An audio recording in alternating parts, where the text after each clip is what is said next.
Okay, I think we're ready to start. Thanks for the quick transition while we got set. So my name is Toby Simpson. I'm a senior client success manager at EcoVadis, and I have the privilege to introduce session 3, which is focusing on the role of the supply chain. So I don't think that the previous panel could have set that up any better for us. In that transition, I hope that we'll be able to have a good dialogue as well, just as we've been able to have earlier on. So as I said, the role of the supply chain, we know the leverages, the significant leverage that companies have and how they can not only take on the roles of engaging with the SDGs, but also pushing that down and working through collaboration and partnerships with the suppliers within their organizations. So to my right, I have Jocelyn Azeda from Nielsen, who is responsible for managing the supply chain and sustainability, as well as the compliance and integrity leader for Nielsen in the US and Canada.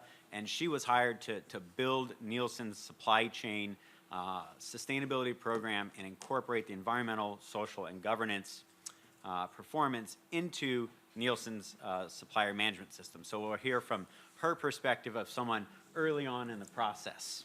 To my left, we have Julie Brautgam, who is the head of procurement, risk, and sustainability performance and innovation for Takeda Pharmaceuticals, a 237-year-old pharmaceutical company that is globally headquartered in Japan. And Julie is responsible for defining the company's supplier risk strategy, incorporating strategic operations, financial, and sustainability risks into the company's global procurement activities, and ensuring that alignment with the company's commitment to the United Nations Global Compact with respect to the supplier activities. And then lastly, we have Dr. Anastasia O'Rourke, who has been working in the field of sustainability and measurement and reporting for almost 20 years.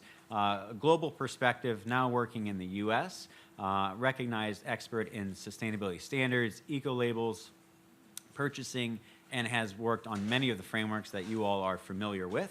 And today she is representing the Sustainable Purchasing Leadership Council as a board member and previous board chair. So with that, what I wanted to do was give each of the representatives a chance to kind of introduce this concept and issue from their own perspective. Then I'll have an opening question, and then we'll open the floor to everyone here so we can have a nice dialogue as well. So first, I think we'll start at the beginning of the journey with Jocelyn. Great. Thank you, Toby. I'm really happy to be here this morning and to be with all of you. Has anybody heard of Nielsen? Do people know who Nielsen is? Okay. So when most people think of Nielsen, you think of the TV ratings company, but we measure much more than that. So we measure what consumers buy, what they watch, and what they listen to in 106 countries around the world. So we do this for our consumer packaged goods clients, companies like Pepsi, actually, Unilever, Nestle. We do this for entertainment clients, companies like Disney, NBC Universal, and CBS. So as a practical example of what we do, the reason why that we know almond milk is the best seller in the alternative milk category is because of Nielsen data. And the reason why we know how many people actually watched the presidential inauguration, it already started, is because of Nielsen data as well. So because we're a data and analytics company, our supply chain has a relatively light footprint. About 70% of our spend is in technology and telecom, 20% is in research marketing firms, and the balance is professional services and facilities management. That's what's in our supply chain, and as Toby mentioned, we have a very brand new program, so it's less than 2 years old, and the objective of the program is to integrate environmental, social, and governance criteria into the way that we manage our suppliers. So what I'm going to talk about in terms of SDGs is the S part of ESG, so the human impact of it. Where are we at with SDGs? Well, the first thing you have to do as a company is consider it. So again, very new program, year and a half in. We've considered the SDGs and have found them to be very valuable for a number of reasons. So first, global framework agreed to by essentially the world community, multiple stakeholders. Secondly, they're ambitious. So if you're going to do something, go ahead and go all in. Thirdly, they're impact focused rather than just effort focused. So actually measuring the impact you're having. And then fifth, they're time based. So what I'm going to focus on is impact sourcing. So I just want to get a sense, how many people in the room have heard of impact sourcing? Okay, great. So impact sourcing is a relatively new practice in sourcing, and just like impact investing, which aims to achieve a financial return as well and a social or environmental return, impact sourcing aims to achieve a business benefit of solving procurement issues as well as a social benefit. So impact sourcing started in Africa when a few nations were looking at projections of their population and economic growth. And it was looking like 400 million people under the age of 25, and half of them would be unemployed. So if you're the head of state, you really don't want, half of your country's population that's under 25 with no money and nothing to do. So impact sourcing began as a way to address this issue of underemployment. We are a member of the Global Impact Sourcing Coalition, which launched last year. And the tie-in with impact sourcing and the SDGs, there's a number of them, but I'm going to focus on SDG 8, which is responsible or productive employment and decent work. So the vision of the Global Impact Sourcing Coalition is that all people have productive and decent work. That's SDG 8. So when the coalition launched, I was able to attend the launch in Johannesburg and see the end-to-end process of impact sourcing. So that's what I'll share because I think it'll be concrete. So where does it start? It starts with training. So impact sourcing training centers train students for about 2 to 6 months in business process outsourcing skills. So the students that I met at least 3 criteria. So they had English fluency, they had a high school degree, and they were living on $2 a day. That's a really important element. They also, if they met those 3 criteria, had to pass a battery of cognitive tests to show that they could problem solve in a business setting for large multinational corporate employers, right? So they get trained. Once they get trained, they get placed in positions, many with multinational corporations. So almost 200 employers in South Africa alone have been actively hiring impact sourcing workers. Deloitte, PwC, Accenture, Hilton, names that we all recognize. So how did these impact sourcing workers do? Let's look at the business benefits. So on the business benefit side, after a few months, the impact sourcing workers met or exceeded the performance of traditional hires on BPO KPIs like absenteeism, errors, compliance, customer experience, right? On the attrition side, their attrition was half the rate. Attrition is pretty high in BPO work. This is call center work, data entry, collections calls. The attrition rate is about 60% in general. It's 30% for impact sourcing workers. So these are all great business benefits, but when I talked to Deloitte and PwC and asked them, what was your experience? What they talked about was the intangibles. So the intangible is that the impact sourcing workers were dedicated and motivated. You can imagine if you were a young person and saw no pathway out for yourself, you would be incredibly grateful and motivated to make the best use of this opportunity. So that's what they found, and what they found was that level of enthusiasm and positivity infiltrated to their whole teams. Accenture and Deloitte, I think I can say this, they've had such a positive experience with impact sourcing in South Africa that they're almost solely hiring for entry-level jobs, impact sourcing workers.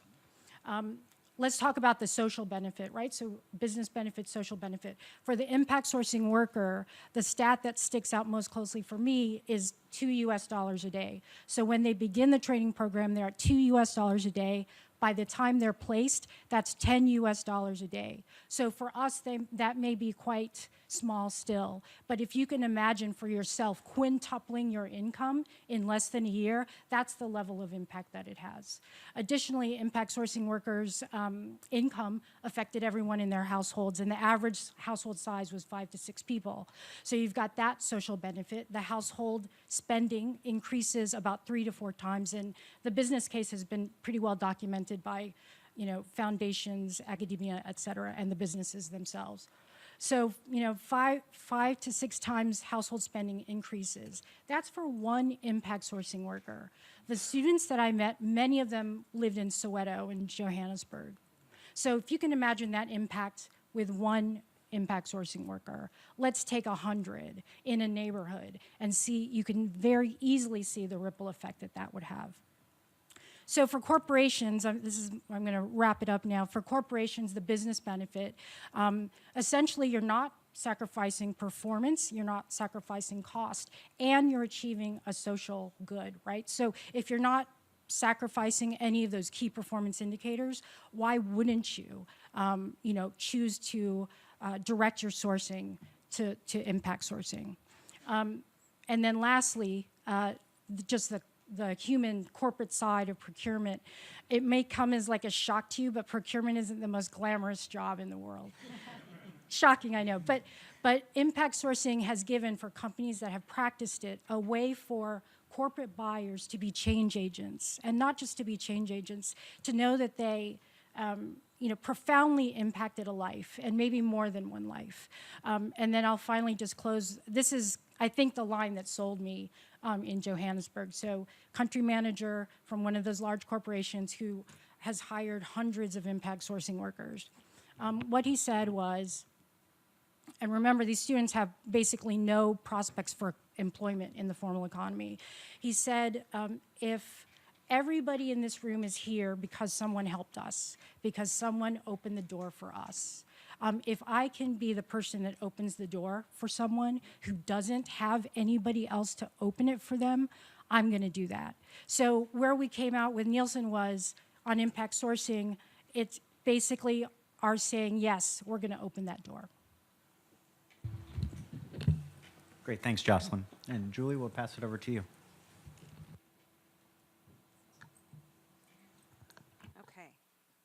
First of all, I want to thank you, Toby, and the organization here for inviting me to represent Takeda Pharmaceuticals at this very important event, where it's a really keen opportunity for us all to share the business voice and the importance of the Sustainable Development Goals. A little bit more about Takeda. As you heard from Toby, we are a 237-year-old Japanese headquartered pharmaceutical company. We have a long history, and in the context of Japan, we operate very much about principles and values, so you're going to hear me talk a little bit about that. And I think as we think about supply chain sustainability, it's really important as we seek collaboration, relationship building, and improvements. Takeda is the #1 pharma company in Japan and all of Asia.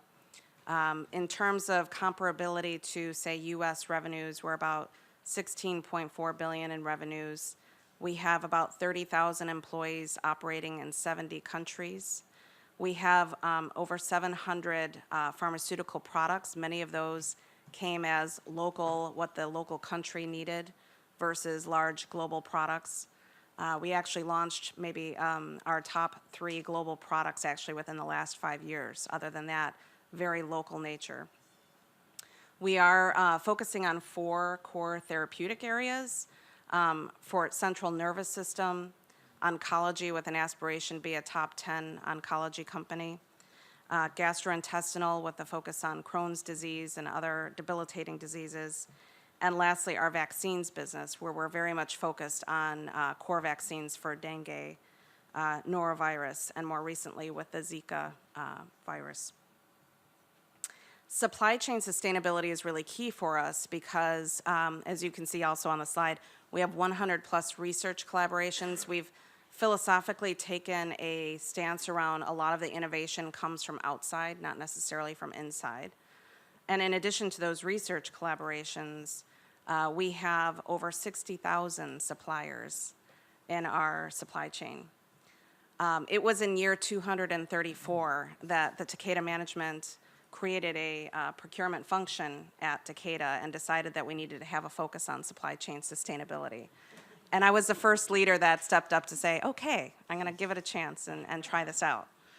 I did come from other roles in supply chain sustainability prior to Takeda. At Takeda, we're calling our approach about sustainable procurement, and for us, it's very much about balancing the risks associated with such a vast supply chain, and also the opportunities that can come as we seek our growth in emerging markets, in other economies, and being able to seize on environmental, social responsibility, good business ethics as a competitive advantage for Takeda. And so that's the balancing of the risks and opportunities for our organization. We started this journey, as I said, just about 2+ years ago. And for us, it was really about starting to set standards for our suppliers. And that came in the form of basically starting with a supplier code of conduct that was very much based on the principles and the values that we have at Takeda.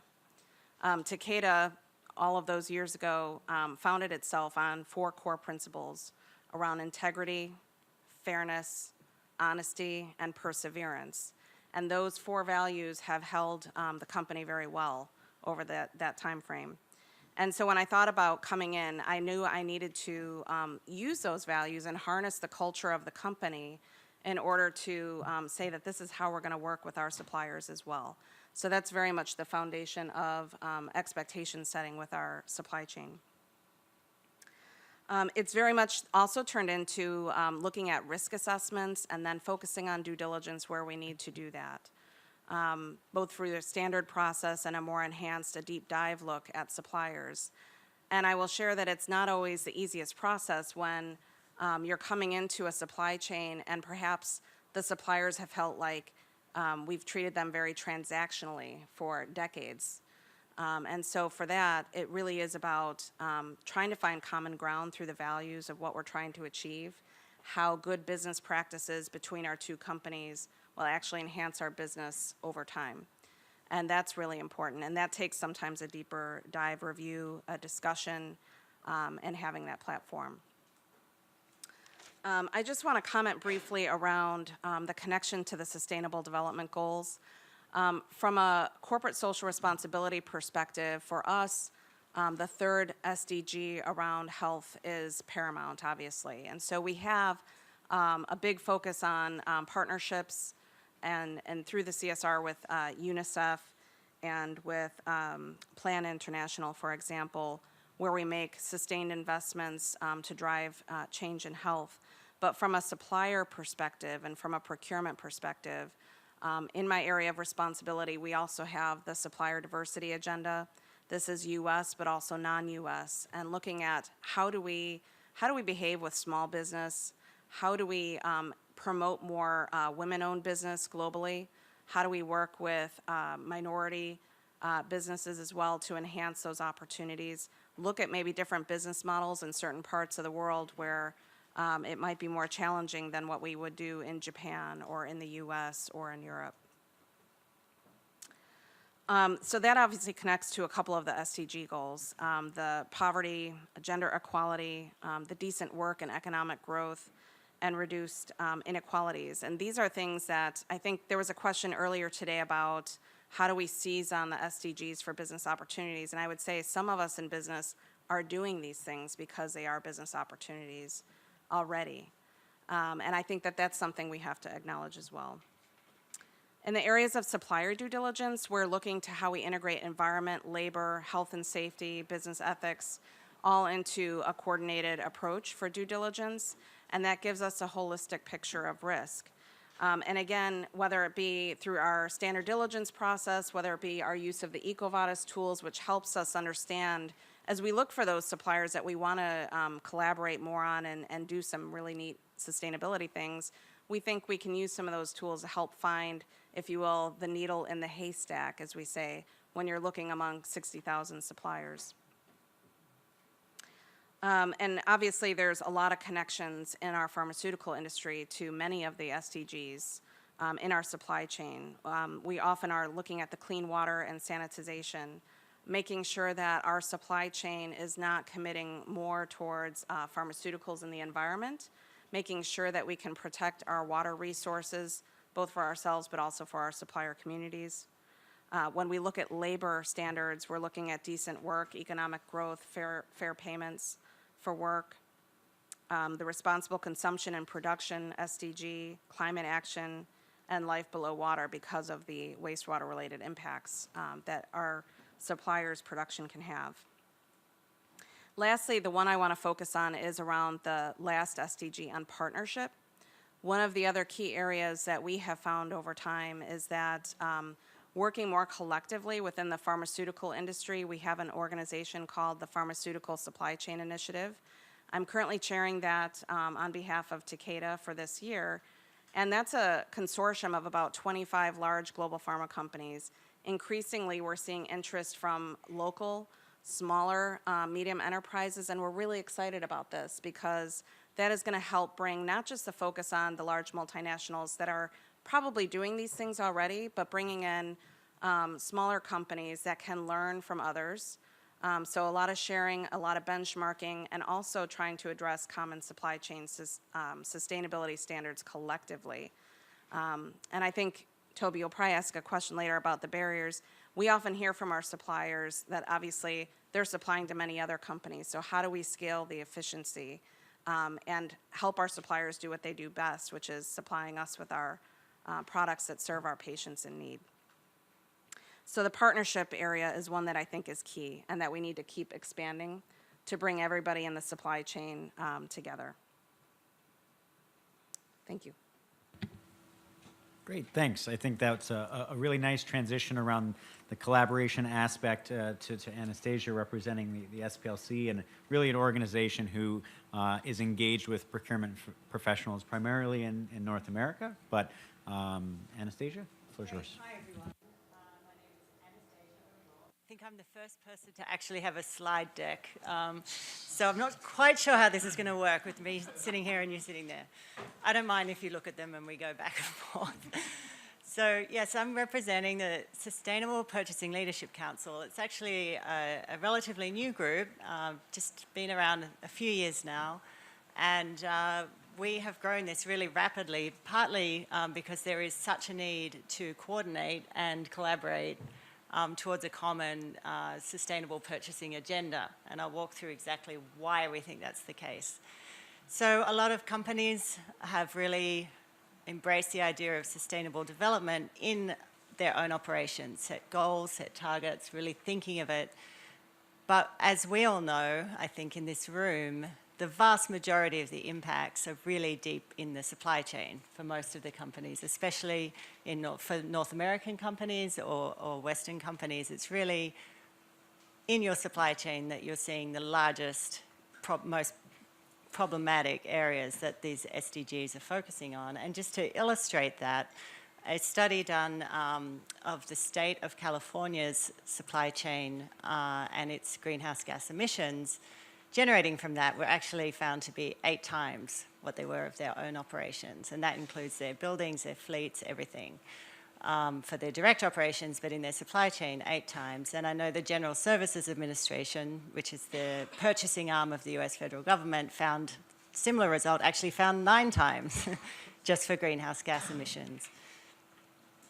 And those sorts of multipliers can be found across a lot of different impact categories, not only greenhouse gas emissions.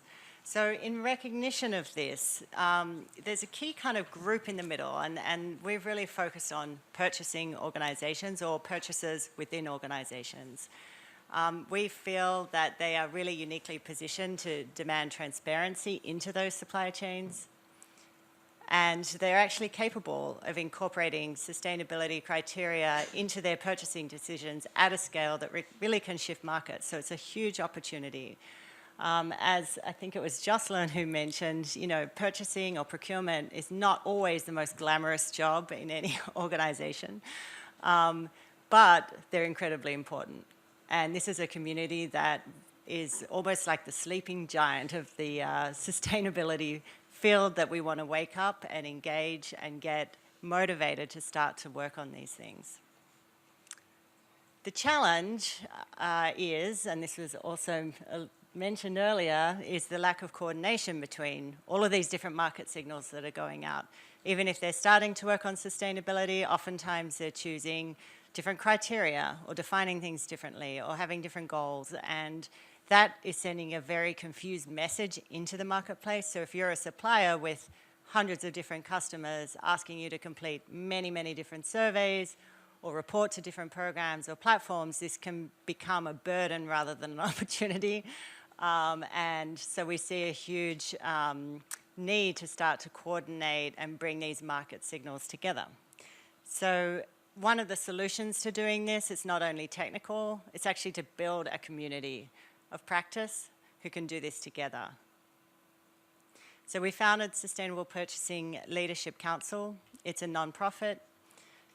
We have a very multi-sector approach.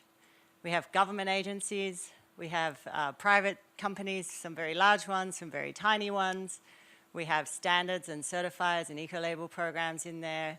We have nonprofits, NGOs, we have industry associations. So it's really a very broad group. And at the moment, we're at 190 members, and that represents about $200 billion in spend, but it's growing all the time.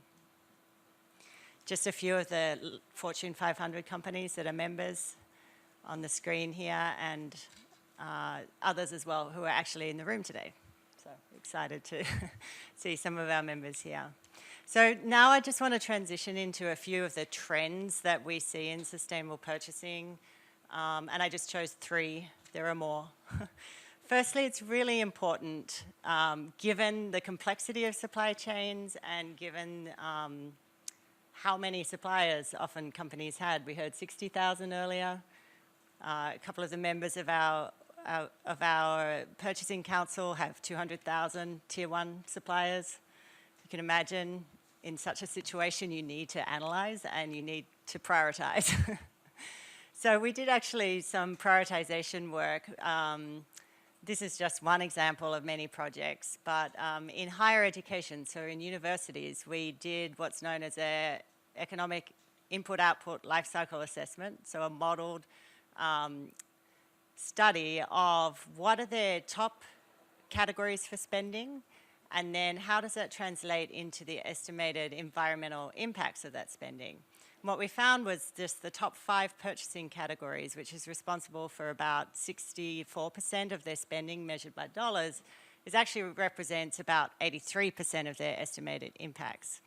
So if you do this kind of spend analysis, it really helps you to prioritize and sharpen your focus on what you're going to start with, and does help to reduce complexity. And there's been similar studies in other sectors.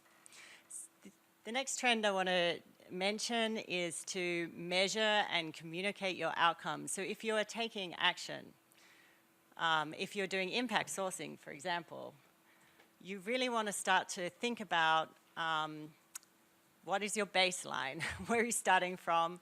What difference are you making? Can you put some numbers around that? And then can you tell that story? It can be very difficult to do this, but it's incredibly important.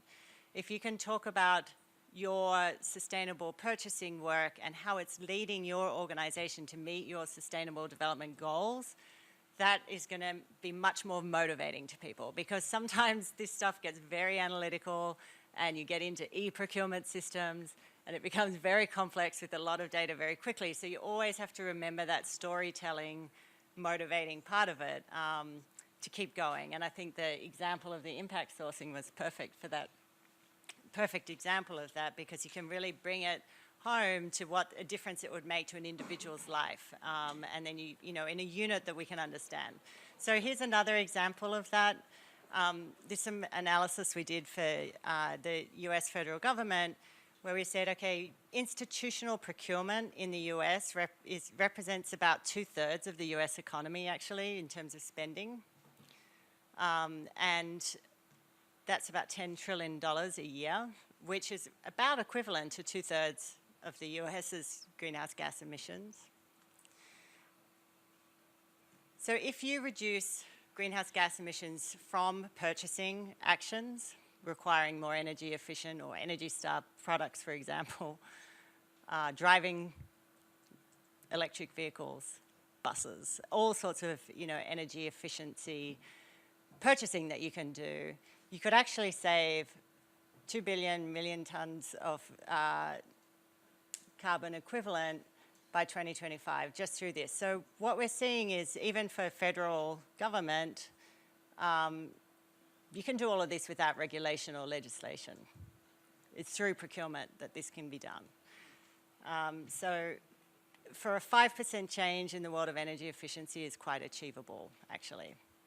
So the important thing, apart from just this particular example, is how to represent those numbers, make sure that they're real and justifiable, and then tell the story in a very visual way that makes it very clear the opportunity ahead. So the third trend I want to touch on is to really seek and drive for convergence between all these different systems that have come about to guide us. So there's the SDGs and the GRI and CDP and many, many others. So we did some work with the Sustainable Purchasing Leadership Council to look at investors' ratings of companies and can we use them for supplier ratings of companies. So if a company is already, like Microsoft was the funder of this, and if they're already reporting to many different systems that investors are asking for, can they use that same data and information and ratings for their buyers that are asking for pretty much the same thing? So we're trying to, as this little picture shows, cross-weave the different rating and reporting systems. That project has its own whole story, which I won't go into, but we did essentially assess a lot of different ratings products, and I think in the end we recommended 6 of them, including EcoVadis, who very kindly went through the process with us. But we're really trying to say, okay, there's many different ratings out there. Which ones can we really use as purchasers to rate companies on their sustainability and therefore reduce the burden on those companies? So we don't have to send them another questionnaire. They're already filling out a great questionnaire. It's that one. Just send us the results. So that's the sort of thinking and ideas that we're going for with driving convergence. And clearly, the Sustainable Development Goals are a great platform for this as well. So just to wrap up, we think purchasers can really send coordinated market signals. They are, and they can more, and we want to encourage that. So looking forward to our discussion, and thank you. Great, and maybe you can go back just to the SDG slide, just to kind of have that up. Sure. Since we have it, we should use it. So there'll just be one question. I think, for me, one of the key takeaways of today's event is really centered around action and ownership, and ultimately taking responsibility for making progress towards the Sustainable Development Goals.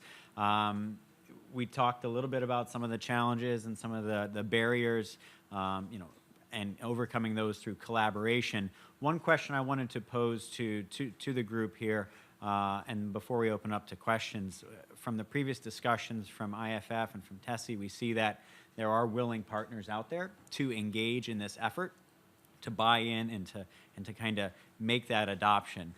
So out of the barriers that we might not have touched on, are there key barriers or challenges that each of you may face that are stopping this reality from gaining progress and pushing these efforts down through the SMEs? And maybe we'll come back to Jocelyn and then just work our way around, and then we'll open the floor for some dialogue. So I really resonated with what Cindy shared. So we have a number of probably very large companies that can teach a master class in this stuff, and then we have buckets of suppliers that are SMEs that don't have the bandwidth. They don't have a person tasked with that responsibility on their payroll. So that's where we've had the most challenge. And again, this is just our first year, but in our first year's assessment, and we used EcoVadis, it was a great tool as well, about 20% of our suppliers that responded received corrective action plans. So we created a toolkit. I did visit some of our suppliers, and what I really want to do this year, I started to do this prior to this meeting, was actually have meetings with our SMEs and ask them, did this process have any value for you beyond serving Nielsen well?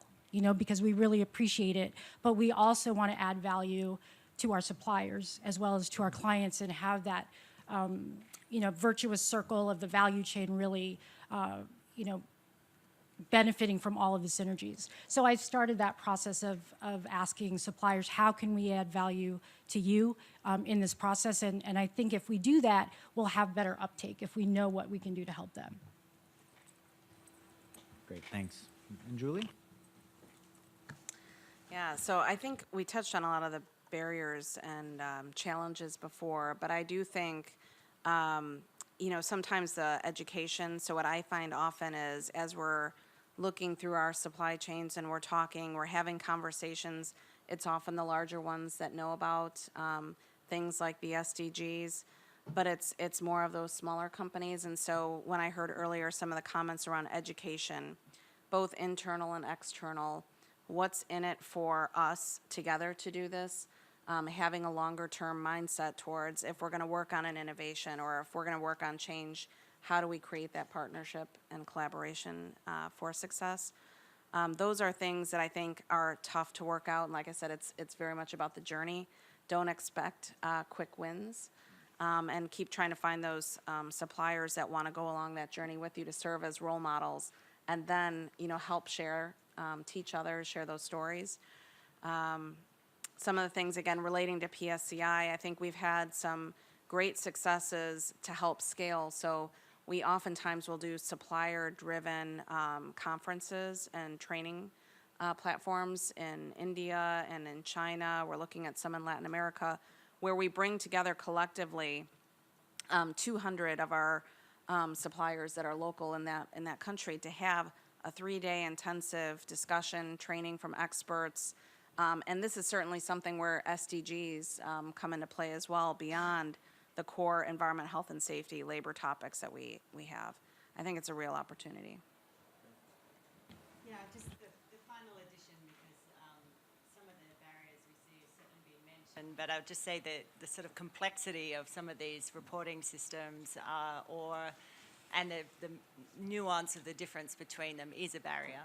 And then, you know, for people like me who are advising companies on what to do about that, we always try to simplify as much as possible and make it easy.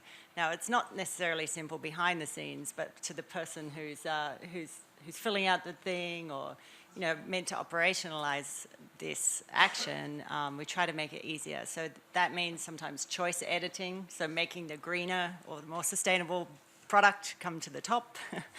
And they have to opt out instead of opting in of these sorts of choices. So we end up working with e-procurement platforms or trying to integrate, you know, requirements into RFP language into the actual software and that sort of thing. So it gets, you know, from our end as implementing people, it is complex, but for the final user, it should be easy, and that's always our goal. Great. So I want to thank everyone for giving those comments and open the floor to you all. So we'll start right here with the lady up front. Thank you very much to all of you for your contributions. My first question goes to Jocelyn, and it's about impact sourcing. Sounds quite interesting. Just a bit curious. I want to know what model do you adopt to maintain coverage? So in other words, I know you have criteria, but how do you ensure that you're covering, you know, in different areas in sourcing this youth, right? And then also, do you suspect that at some point in time, there's a likelihood of stigmatization in this, in some societies? So it's impact sourcing, and the criteria is, I mean, it's going to the grassroots, to the base of the pyramid to get people and open doors for them. Is there a non-disclosure or a confidentiality arrangement around this? Or is it something not to be concerned about? That's the first question to just. And we might just want to keep it to one because there's Yes, several one last others. one. Do you want to take the other Please. questions? Would you like to? Yeah. No, just go. Okay, so, The other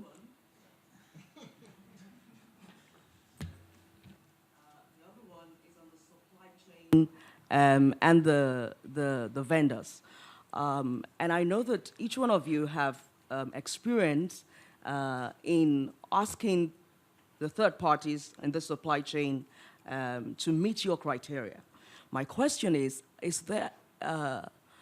it sustainable to imbibe that culture in them? Because it seems as if what we get most of the time is that because of the transaction they want to do with you, they will get that part done, you know, and leave the rest. So in other words, it seems like they are not being cultured in the sustainable way, but in a transactionary way. I'm just curious, are there models, are there approaches that helps you to help them to imbibe the sustainable development culture in their own structure?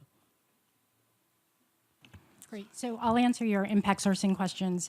There's a little bit of clarification that I can give. So impact sourcing is a multi-sector initiative, and it involves academia, so those are the training centers. It involves citizens, governments, and corporate purchasers, so that would be us. In terms of the criteria for the students that enter the training centers, that's really mostly set by the training center itself. And when I visited multiple centers in Johannesburg, the presentations that each of the centers were giving really did emphasize that just through structural inequality and not through any fault of anyone, you know, that there were certain demographics that could actually supply, you know, the business solution that we need. So there's willing, talented labor pool and not enough jobs. And so that was the focus of the question. I chose to focus on the poverty level attribute because we're talking about the SDGs. And it's actually like an incredible stat. It's a very compelling stat. And a lot of the students who were then placed in jobs and then promoted afterwards and then gone on to, you know, enroll in college and undergrad, they really do sort of own that where they came from, you know, and it's structural, not anything else. So I didn't catch any stigmatization, but good question though.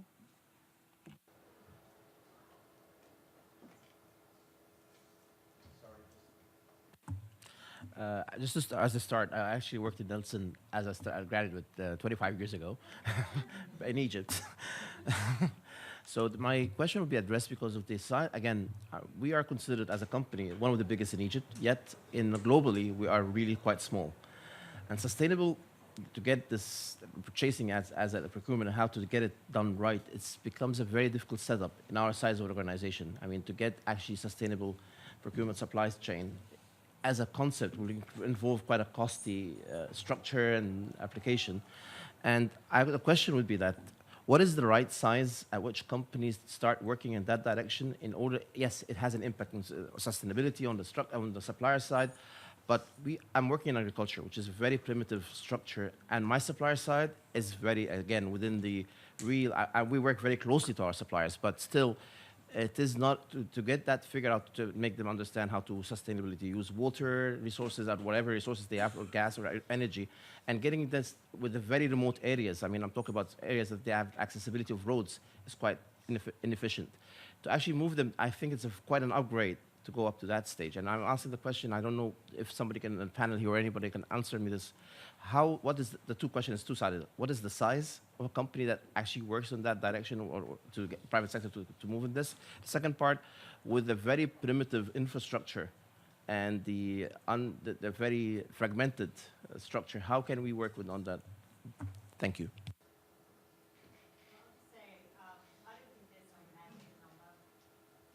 I don't think there's some magic number where suddenly, you get over this size and you should start to do this. Because what we see is some really small companies actually working with their suppliers for one reason or another. Sometimes it's a personal motivation of the founder. Other times it's because they have a supply issue and a risk in their supply chain that they know if they don't handle it, they're going to have a supply risk problem, and it's tied in with the sustainability issues of that region. So it might be a water stress issue or something else that's going on. So they just are investing to protect their business.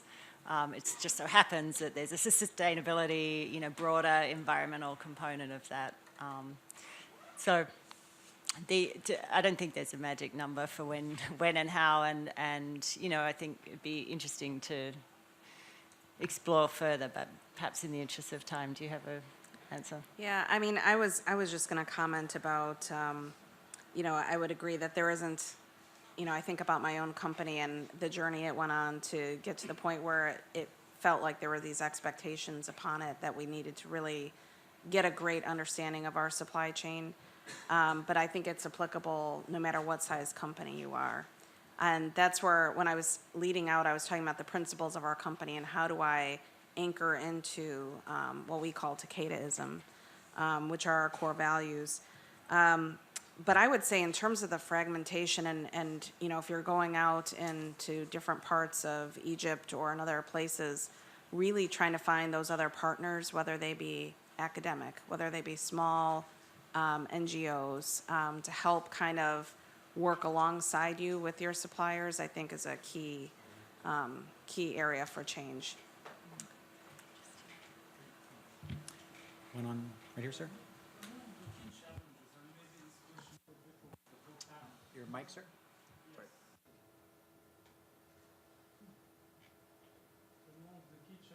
And this could be a question for the whole panel, is the implementation of the SDGs and the corporate vision that has already been established. Some companies have already made visions, long-term visions that are even 2050 in terms of reform, rivalry, renewal, especially in the energy sector, for example, that is conflicting with the SDGs.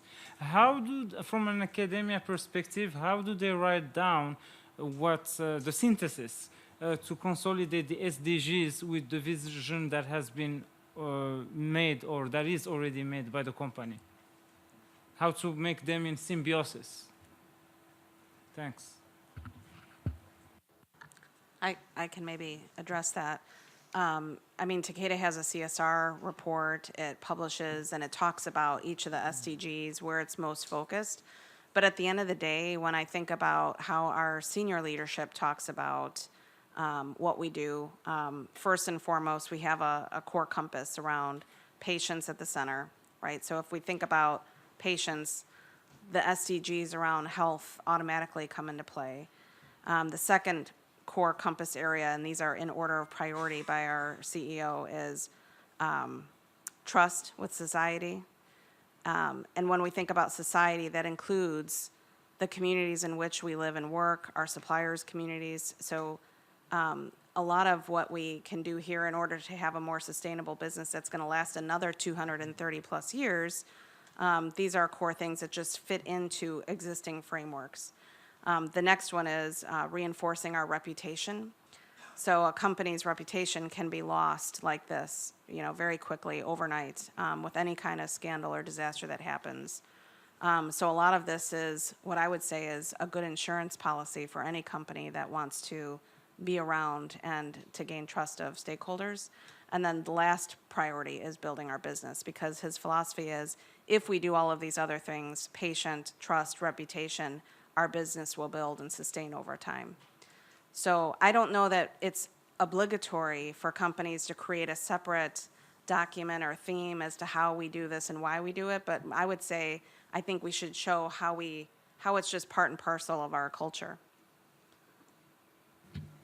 And maybe if that long-term plan is already set and it's not aligned, then maybe those priorities might be a bit off, right? As I think Tanya said, doing the right thing is going to align you with these goals and not just being profit oriented. So it depends on the certain context that you may have had to that case. Any other comments to his question before we?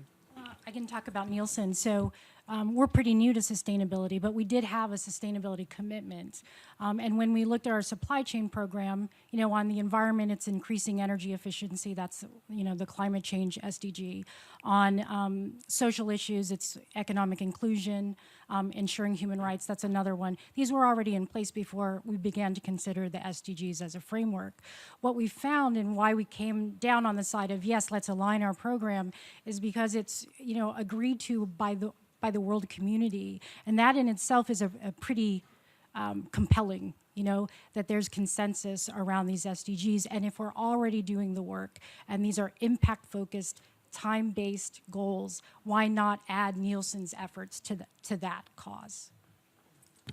And I think we have one last question, maybe down on the right, please. Work at Merit International. The SDG framework provides obviously a great framework for both social and environmental issues, and we've heard really great examples on the environment side, and I wanted to kind of touch on what Jocelyn mentioned around human rights. I'd love to hear from any of the panelists who, how you've been able to engage your supply chain and suppliers around human rights related SDG targets. You know, as many of the conferences I attend, one of the key challenges for big brands and big companies is that it's so hard to engage with our SMEs and our suppliers around kind of the broader social and human rights issues. Can you provide any kind of successes or examples of how you've been able to successfully engage with SMEs on this?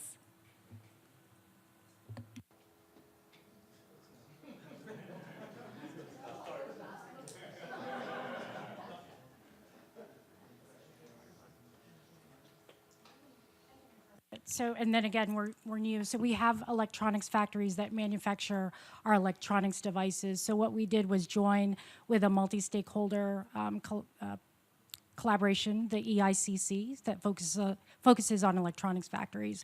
So what we can do is say, hey, this is our code of conduct, and these are our expectations of you, our supplier, on environmental, social, and governance. But guess what? These are the shared expectations of over 100 other technology purchasers. So that's a pretty different impact when you can have multiple customers asking the factories the same thing. So that's one of the ways that we've been able to work with them.